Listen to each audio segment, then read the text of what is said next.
नमस्कार, मैं हर्ष पांडे। विषय है एक भारत श्रेष्ठ भारत। मुझे केदारनाथ सिंह जी की एक पंक्ति याद आती है कि देश कागज पर बना मात्र एक नक्शा नहीं है, वरन देश एक जीवित संगठित इकाई है जो बनती है वहां के संपूर्ण जनसंख्या से, जो बनती है 135 करोड़ लोगों के सहयोग से। भारत क्या है और एक भारत क्या है? मैं समझता हूं कि भारत एक संस्कृति का नाम है जहां विभिन्न धर्म, वर्ग, जाति आदि से लोग सम्मान की भावना से रहते हैं, सामंजस्य के साथ रहते हैं और समानता की भावना के साथ रहते हैं। और भारत जो विविधता में एकता और बंधुत्व की भावना का परिचायक है, वही भारत जो सर्वधर्म समभाव की बात करता है। और जब मैं श्रेष्ठ भारत की बात करता हूं तो मेरे सामने विभिन्न जाति, वर्ग, धर्म के लोग एक साथ रहते हुए दिखते हैं। मैं कैसे भारत का निर्माण करना चाहता हूं? एक भारत श्रेष्ठ भारत कैसे बनेगा?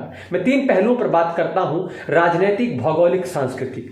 जब मैं राजनीति के आधार पर भारत को श्रेष्ठ बनाना चाहता हूं तो मुझे गांधी याद आते हैं। गांधी जो कहते हैं कि बिना धर्म की राजनीति पाप है।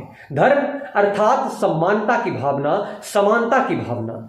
धर्म अर्थात सबको समान लेकर चलने की भावना और राजनीति में सबको समान अवसर देने की भावना। मुझे लोहिया याद आते हैं जो कहते हैं कि पिछड़ा पावे 100 में 60। मैं कोट करना चाहता हूं जेपी के संपूर्ण क्रांति की। और जब मैं राजनीति के आधार पर श्रेष्ठ भारत की बात करता हूं तो मुझे अम्बेडकर याद आते हैं जो अवसर की समानता की बात अनुच्छेद 16 में करते हैं, जहां सबको समान अवसर मिले। जब मैं भौगोलिक आधार पर भारत को श्रेष्ठ भारत बनाना चाहता हूं तब मेरे सामने दिखता है भोपाल की श्यामला हिल।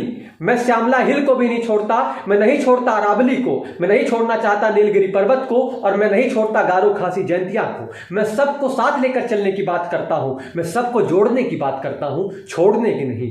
तब जाकर भारत श्रेष्ठ भारत बनता है। जब मैं सांस्कृतिक आधार पर भारत को श्रेष्ठ बनाना चाहता हूं तो मैं बात करता हूं, मैं जिस जिले से आता हूं वहां पर जब देखता हूं लकड़बग्घा और जिंदाबा एक लोक नाट्य है, तब मैं सांस्कृतिक आधार पर विभिन्न जाति वर्ग को एक सूत्र में पिरोने की बात करता हूं। तब भारत की एकता और साथ में साथ अखंडता की भावना हमारे सामने आती है। और जब मैं श्रेष्ठ भारत की बात करता हूं तो मेरे सामने युवा शक्ति आती है, वही युवा जो नित्य नवीन विचारों के संग्रह का एक शरीर है, जिसके भीतर प्रबलता, प्रखरता, पराक्रम की पराकाष्ठा देखने को मिलती है। और जब किसी युवा को ग्रामीण इलाकों में जाकर निरक्षर बच्चों को पढ़ाते हुए देखता हूं, जब किसी युवा को खेत पर हल चलाते हुए देखता हूं, जब किसी युवा को सहर्ष मजदूरी करते हुए देखता हूं, जब किसी युवा को विविधता में एकता की भावना को आत्मसात करते हुए देखता हूं, जब किसी युवा को प्रकृति हमें देती है सब कुछ, हम भी तो कुछ देना सीखे, इस भावना को आत्मसात करके प्रकृति को संरक्षित करते हुए देखता हूं, जब किसी युवा को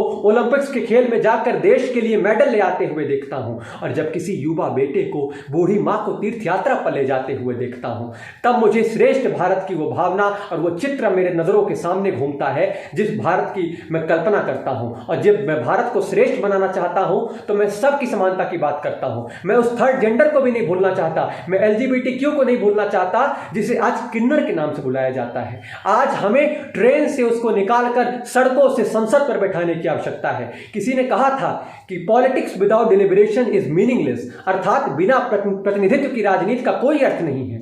अर्थात आज हमें संसद पर उस वर्ग का प्रतिनिधित्व की आवश्यकता है। जब उसकी आवाज को संसद में पहुंचाया जाएगा तब देश की अखंडता हमारे सामने आएगी, तब भारत श्रेष्ठ रूप लेगा। अर्थात हमें सबकी समानता, सबके बंधुत्व की बात करनी है, सबको साथ लेकर चलने की बात करनी है, सबके विश्वास और सबके प्रयास और सबके विकास की बात करनी है। बहुत बहुत धन्यवाद।